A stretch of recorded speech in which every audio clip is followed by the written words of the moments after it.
Well, let's talk about a hero very close to my heart, the bad boy Katsu. So, there's a few different ways that the Katsu decks can be and are built, but there has been a really large resurgence recently of that just really aggressive build.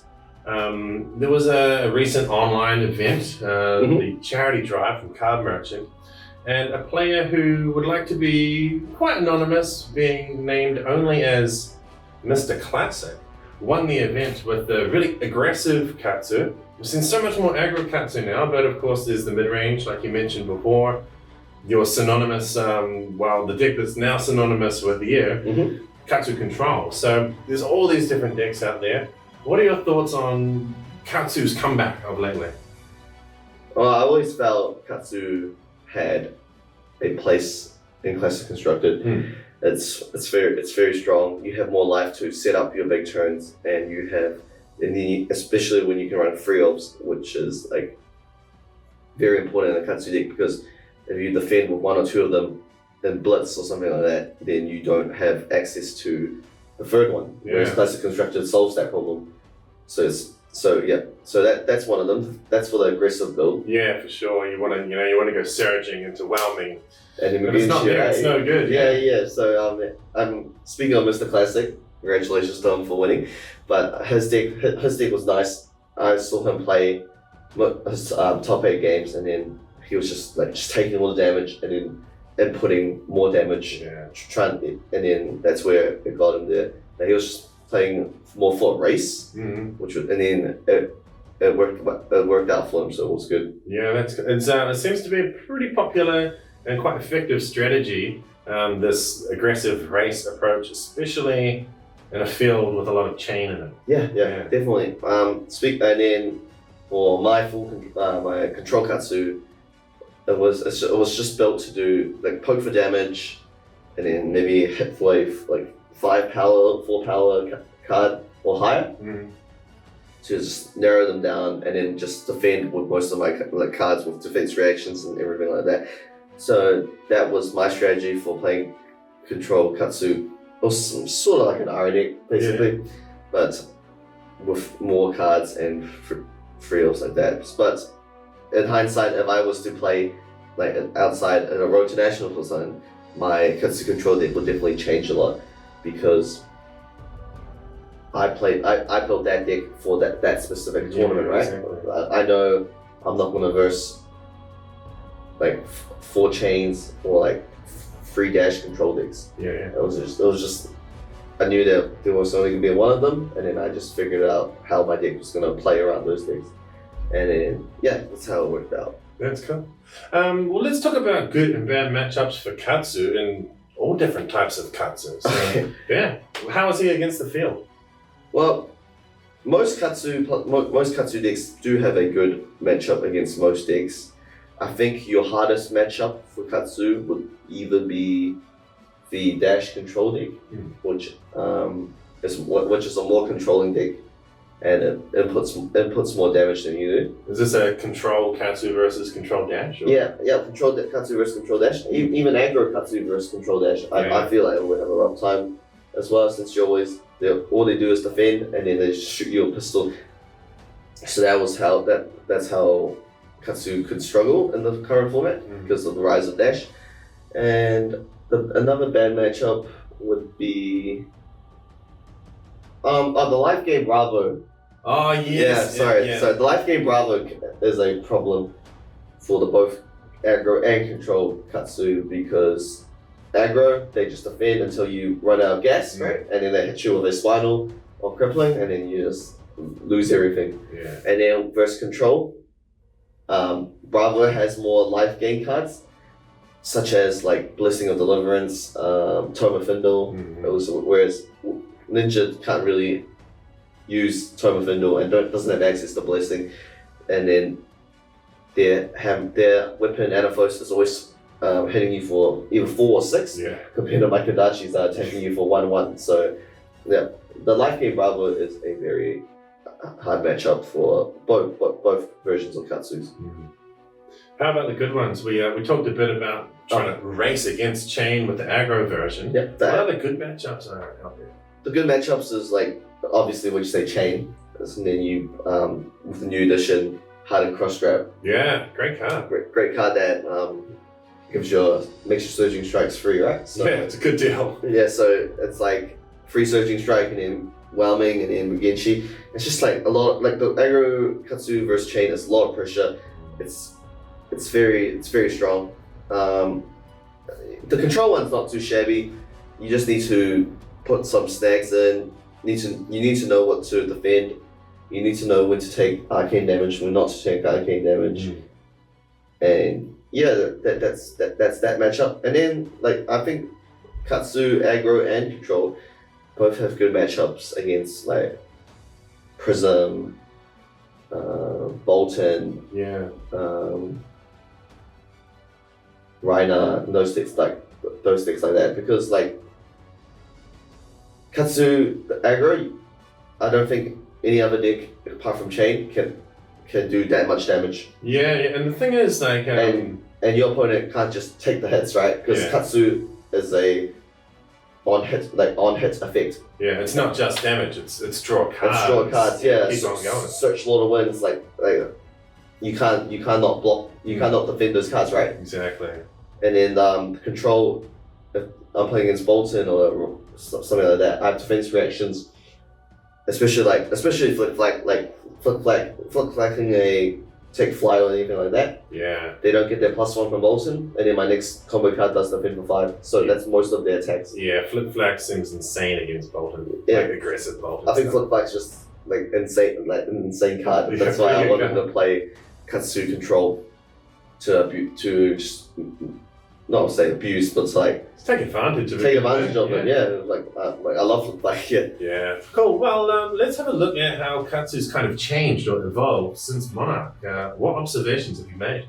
So obviously the aggro Katsu. Mm-hmm. I think Mr. Classic came out with this card.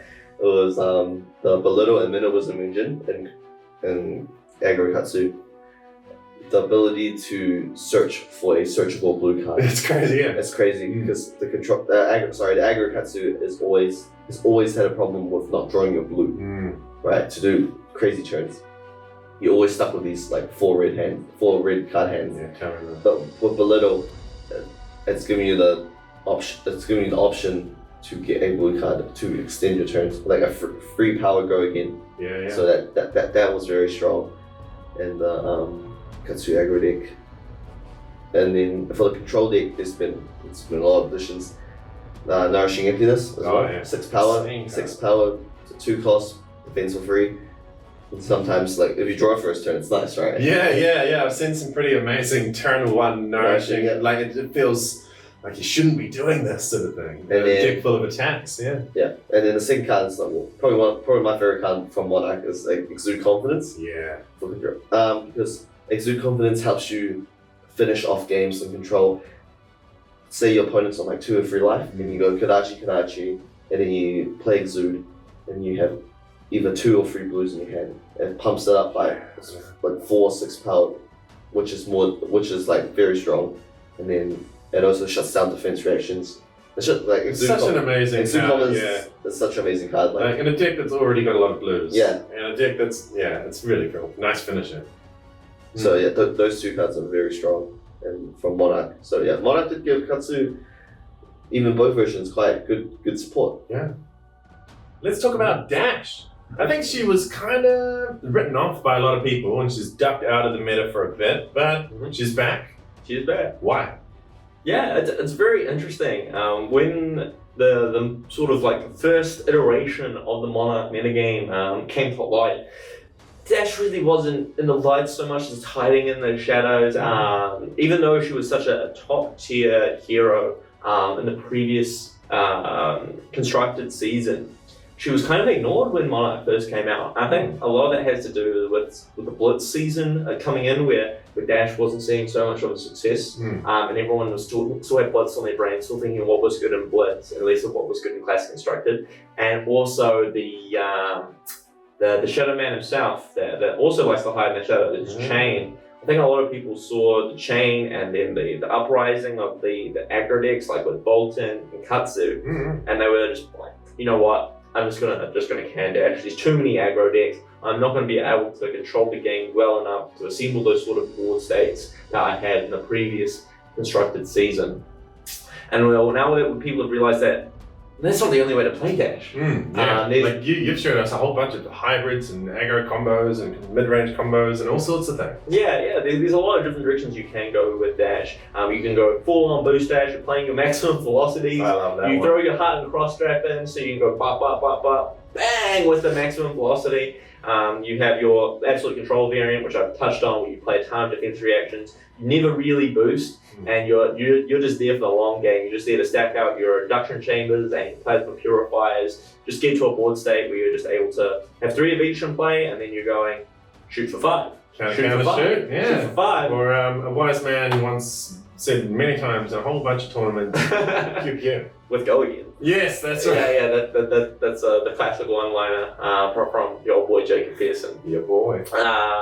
But in terms of what Dash has had to kind of evolve into for this meta as well, we've seen a lot of uptick in control decks at one point as well to kind of counteract chain, with being Katsu and being Bravo, decks that have had quite a bit of success versus chain. And these decks are very much countered by heavy control dash. Because Bravo can't really afford to put the pressure on. It's not able to consistently pressure the dash player enough to the point where they're not able to assemble all these items. The exact same thing with Katsu. While you're going Kadachi, they're going pistol. Yeah. Which is, I don't know, a little bit harsher than Kadachi's, I would say.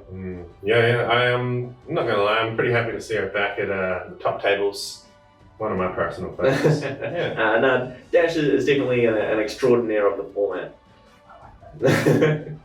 Well, we talked a little bit about the uniqueness and flexibility of Dash. You can build her 100 ways under the sun.